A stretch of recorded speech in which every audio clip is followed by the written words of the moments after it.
Ron, I'd like you to please stand if you would, so I can say a few words about you. And thank you for wearing your kilt today. Shows off your knees.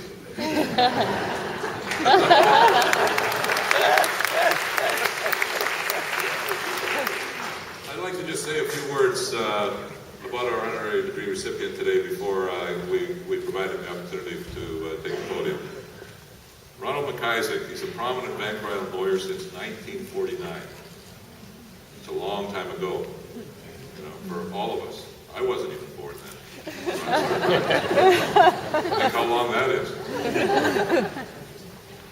He's enjoyed a long career combining passionate commitment to social justice, service to others, and reverence to the natural world. He has the highest number of years of continuous law practice in British Columbia. Mr. MacIsaac founded a firm in Nanaimo that has flourished for more than 60 years. He has tried cases at all levels of the court in BC and in the federal courts. Mr. MacIsaac has also tried immigration applications in India, Hong Kong, Jamaica, Colombia, and other countries. Mr. MacIsaac was also instrumental in the revival of civil juries in British Columbia for injury cases, and that spread across North America. Working for a just and humane society has always been part of his life, and he's extended legal services to those in need and established pro bono legal clinics and promoted pro bono work among his legal colleagues. He's embraced and worked in the Aboriginal community as a founding patron of the Aboriginal Law Student Scholarship Fund and a member of the boards of the Métis Association and the Caring for First Nations Children's Society. And he's been a very firm supporter of equal rights for women.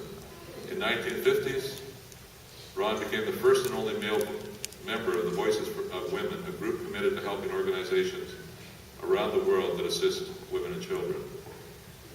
And many other organizations have benefited from Mr. MacIsaac's time and expertise, including the Vancouver Island Rights Coalition, Together Against Poverty, Mothers and Others Against Drug Driving, the Victoria Child Sexual Abuse Association, and the Canadian National Institute of the Blind. He's worked on the landmark trials of the Clakefoot anti-logging protesters, which was followed up with a book and an international tour to promote the protection of old-growth forests and the biodiversity they represent. And as a philanthropist, Mr. MacIsaac has generously supported arts, education, and a wide variety of environmental organizations. One of his significant early achievements was to work with others to establish a law foundation for charitable use of money generated by trust account interest payments. This idea has now become standard practice across North America. Please join me in recognizing Mr. Ron MacIsaac.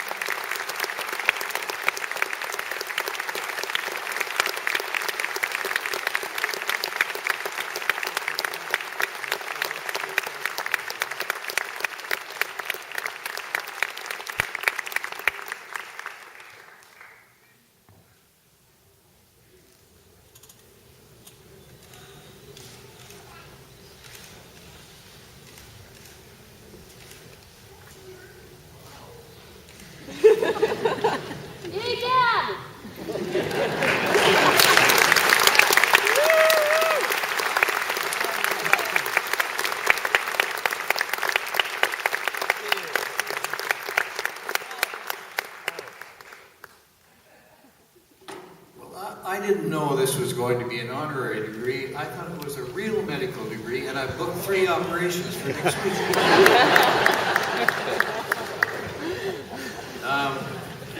Another thing is, I thought I was here to sing. And I'll tell you a little story that happened to me. I was over in England settling a court case for some Canadian who got injured over there in England. And I'm sitting there with the lawyer, and I said to him, gosh, it's nice to be here where nobody recognizes me as Ronald MacIsaac, the famous Canadian singer. And then I went to the men's room.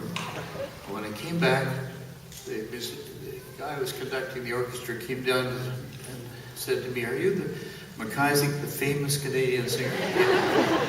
Yes, I am, I said.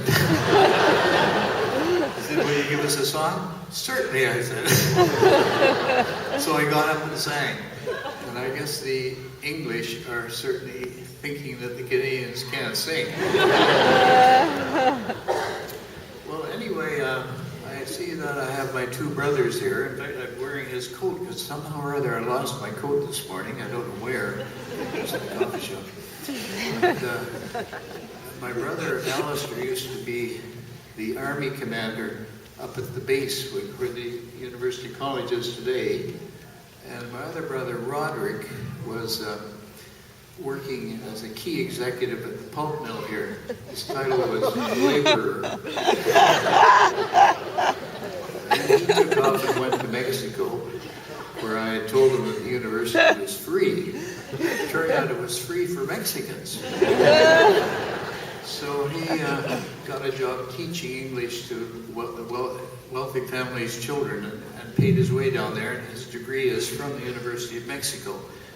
So if anybody knows any Mexican, there's your man. He's right there in the audience. He can say, "Sí." Well, thank you for giving me this doctorate, and I hope to be up again to a lovely function like this. I'm just so impressed with what a well-organized university it is today, because I can remember when it was up in that little tiny place that used to be the hospital. But congratulations to all you students, especially the good-looking girls among you.